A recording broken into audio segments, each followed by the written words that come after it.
What is going on, everybody? Welcome back to Crew 2, and well, as y'all know, it is Wednesday, which means the new summit is now live, bringing us a chance to do the American Bikers with the really cool-looking Indian Scout, the Cruiser Edition there in Platinum. I gotta admit, testing this thing out in the summit, it's actually a pretty cool bike. Unfortunately, only the bikes do 200 miles an hour, so can't use this thing against the cars and actually race it like against the Superleggera or like the Porsche.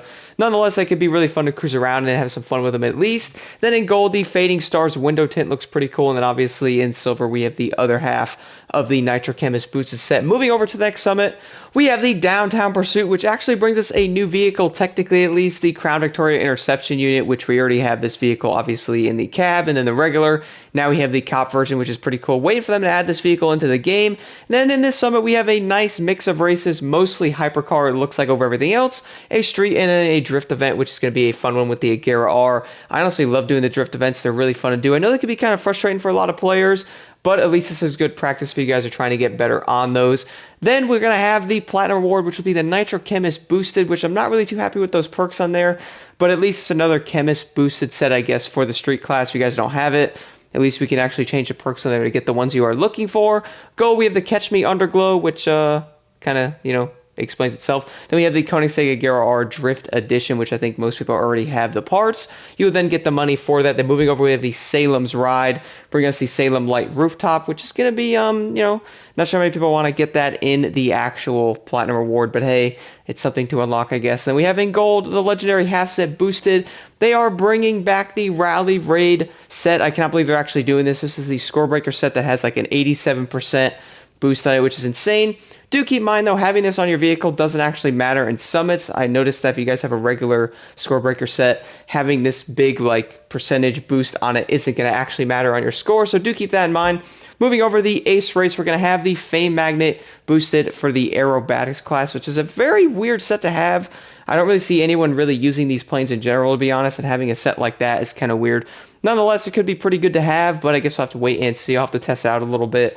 I really don't use the aerobatic planes at all. I don't think anyone actually does. Then in gold, we have the Harman Rocket 3, which I think everyone in this game owns this plane. So if you guys do, they'll probably give you a little bit of money back into, well, don't know how much this thing's actually worth, like probably 150, 200,000 maybe. It's been a long time since I've gotten the Harman Rocket 3, but at least we'll get some money back for having. Now, moving over to this week's summit, obviously this is heavily based on bikes, so all the events will be, well, bike only, and I think that is pretty cool, mainly because we will probably not see this again for a long time. But moving over to these three skills here, which are not bike required, is going to be the Escape here. Ran the Corvette Stingray drag car. I know this is the one car no one uses. It's insane to think about. Nonetheless, this is a pretty easy escape to do. I pretty much just turned around and went the opposite direction. Eventually go around some of the turns. You'll come over to the salt flats, go as fast as you possibly can, and you should be good to go. I got 139k and that, which should be good enough, I'd say. Then moving over to the slalom, I ran the Ram 1500 Rebel, which has actually been my go-to vehicle for all these slaloms in the last, I'd say, 3 or 4 months. I really haven't used any other rally raid vehicle.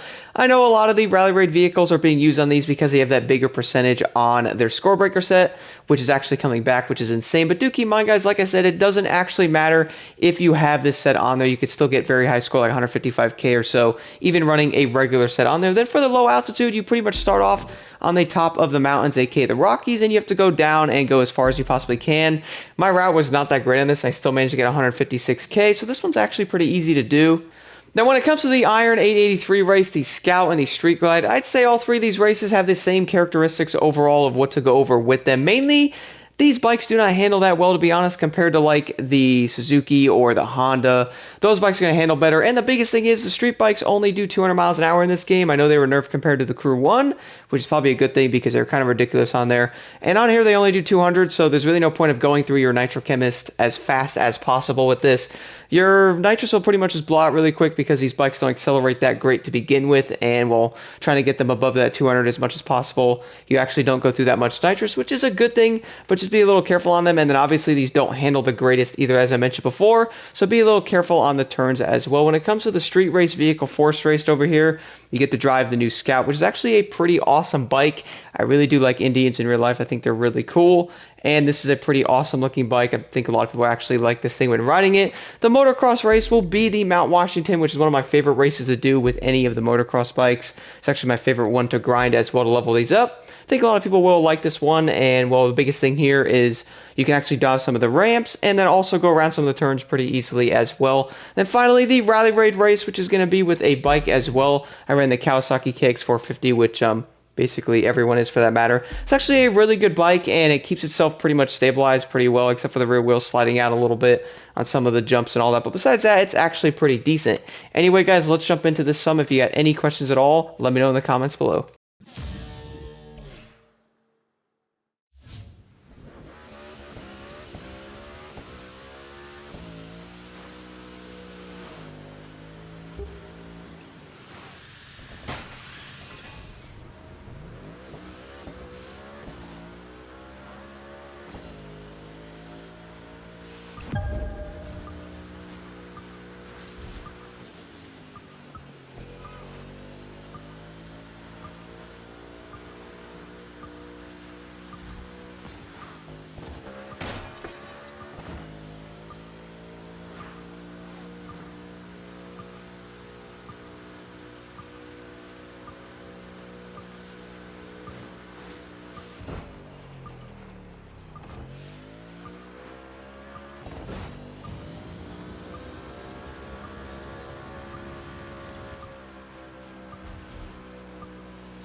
1.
you